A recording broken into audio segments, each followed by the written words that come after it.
দেখতে দেখতে ২০২৪ও চলে গেল। আর কখনো দেখতে পারবো না ক্যালেন্ডারের পাতায়। কিভাবে বছরগুলো চলে যায় আমরা কেউ কিন্তু বুঝতেও পারি না।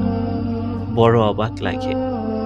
দেখতে দেখতে যেরকম ২০২৪ও চলে গেল, এরই মধ্য দিয়ে আমাদের জীবন থেকে লম্বা একটা হায়াত, লম্বা একটা সময়ে আমরা পার করে ফেলেছি।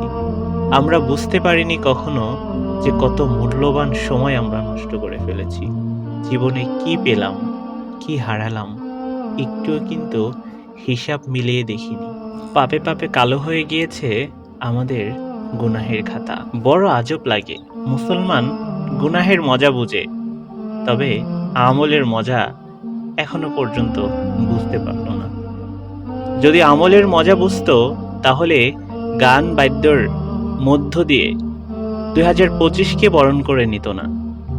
আসুন ভাই, ২০২৫কে নামাজ দিয়ে, আমল দিয়ে বরণ করে নেই।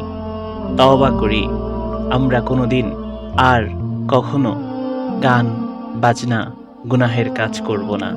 ৫ ওয়াক্ত নামাজ জামাতের সাথে আদায় করবে ইনশাআল্লাহ। সবার জন্য দোয়া করি, আমার জন্য দোয়া করবেন। সবার সুস্থতা কামনা করে আজকের মতো বিদায় নিচ্ছি।